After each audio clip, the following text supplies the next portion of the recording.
What up? This is on the sick well into sobriety. My name is Rob, and I'm an alcoholic and drug addict. You guys see the title, How I Got Addicted to Meth at 12 Years Old. Let's get fucking straight into it. I'd like to think that I had a normal childhood, growing up with my friends, playing games. We used to play baseball out in the parking lot. We had a makeshift basketball court right in front of my apartment.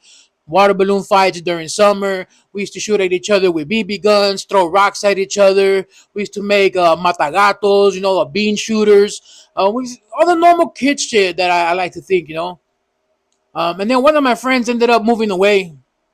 He went to go live in Tijuana. Um, Life went on, and then he came back eventually a couple years later, and that's when I was about 11 and a half years old. But he came back different. He came back like dressed like tumbado, different baggy pants, baggy sweater, hat on, you know what I mean? He just looked like a fucking hair creased out on three flowers and shit. He was just different. But he wasn't that much older, and I was 11 and a half. He must have been 13 and a half, really close to 14 years old. And he wasn't about playing baseball in the parking lot. He wasn't about playing basketball with us. He was up to some other different shit. And one thing we did have in common when he came back is that we both enjoyed playing Nintendo 64.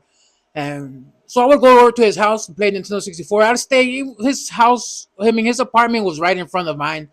So my parents really didn't trip that I would stay over there late, especially on weekends. And what really intrigued me was that I would see people come knock at his window, and llegaba el pinche Goofy, and he would be like, hey, what's up, dog? Let me get that. And boom, the exchange of money and a little sack. And luego llegaba el Droopy, a little money, a little sack. And then I was like, what the fuck? Like, and I used to trip out on Muhammad because he was always like moving. He could never really sit still, but it wasn't really like nothing to worry about. We're just playing video games.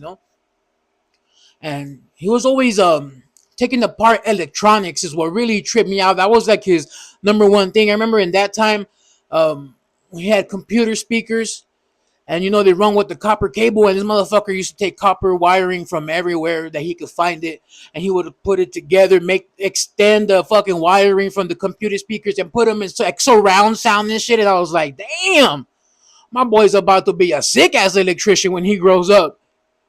And it was just little shit like that. And eventually I asked him, like, hey, what's up? Like, what's the deal? Like, I see you're making money and all that shit. And he's like, no, pues que les vendo crico. And I was like, I've never heard of this drug before.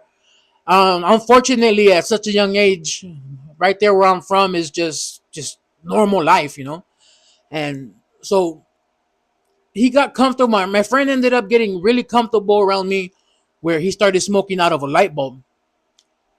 And it never really intrigued me. I wasn't interested in what and nothing of that. I was just there. We would play video games, and then I would bounce. And then, fast forward, it was my 12th birthday. And up to that day, till my 12th birthday, my friend would offer me if I wanted to hit, and I'd be like, no, I'm good, I'm good. But on my 12th birthday, he was home alone. We were just kicking it, and he busted out the fucking focal. And he's like, hey, what's up, dog? You want some? And I was like, nah. But he's like, hey, fool, it's your birthday, dog. Like, this is my gift to you. Like, how you gonna fucking not accept your gift? And I was like, fuck it, just one time. Let me see what it is. And then he's like, hey, but you know what they make this from, right? And I was like, no. And if you're a good fucking tweaker, every single tweaker in the world knows that to make meth, you gotta have rat poison and you gotta have battery acid. So that's what he told me. He's like, no, pues es que le echan veneno de rata y fucking battery acid. And he vas a querer. And I was like, sí, échale. And I was like, fuck it, I'm down. And then since I didn't know what I was doing, he held the light bulb for me, put the light to it, and he's like, when I tell you to put the pin inside, go ahead and then just start inhaling it, start hitting it. And so I did. And that fucking first hit that I took at 12 years old changed my life for the fucking worse. But at that very moment, I swear it was a fucking religious experience. It's like getting kissed by heaven.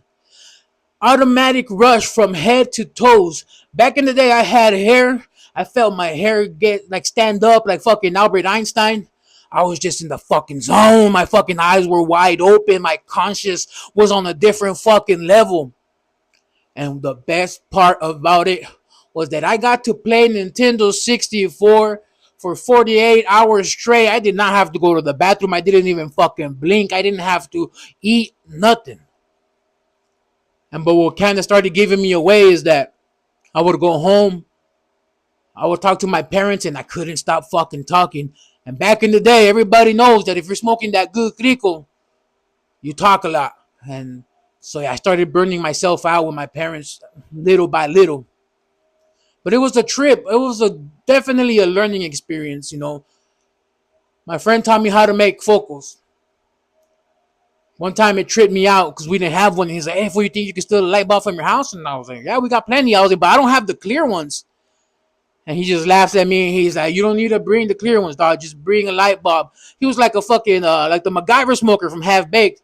That fool's like, "Bring me a snorkel, bring me an avocado pit, and the corkscrew. Trust me, bro. I make bongs with less." My homie was like, "Bring me a focal, bring me a fucking screwdriver, bring me a nail, and bring me a teaspoon of rice." And I was like, "What the fuck?" And I was like, "All right." So I bought him this fucking grocery list of shit. And he taught me how to make a focal. He taught me how to take apart the pen to take hits. He taught me how to smoke on my own, to make myself an independent tweaker. And smoking meth opened up my mind to stuff 12-year-olds shouldn't be opening their minds to. It opened up the next level of mentality, and how do I say this? It got me very excited. Yeah, that's the best way I could put it. And I would spend nights excited as hell. I would listen to music and just lay there in my bed doing my thing. And that's how it went. I never had to pay for it. My friend happened to be the connect. Trip out on this. Like, now that I think about it, it's a trip. 14 years old. And he's the fucking connect selling to grown ass men that used to come by to his window and get that shit. And it was just a trip, but I loved it. I fucking fell in love with smoking meth. And to me, it became my everything. It became my poder superior. It became my lover. It became just the best part of me. And my meth addiction went on like that for years. And I want to say I was pretty good at hiding it. I don't know. My parents found out eventually, like I was saying earlier. Um, I remember, I remember my parents confronted me about it, and they sat me down on the living room on the couch. And my dad fucking like, got in my face a little bit, trying to intimidate me because I'm just like this little fat kid, a little gabber. And my dad asked me straight, point blank to my face. He's like, "Hey, tell me the truth right now. Are you smoking speed?" And I was like, "Yeah." But with my eyes wide open, fucking sweaty bullets for no reason and shit, just sitting there like, "Yeah, I'm smoking speed, Dad." And they fucking, dude, the fucking disappointment in my parents' faces that their 12-year-old son was smoking meth. They could not fucking believe it. And my mom already knew who the fuck I was smoking meth with. So she went to go confront my friend and she told him, like, "Hey, ¿sabes qué? That's it, Dad. That's it. You and Robert are no longer friends."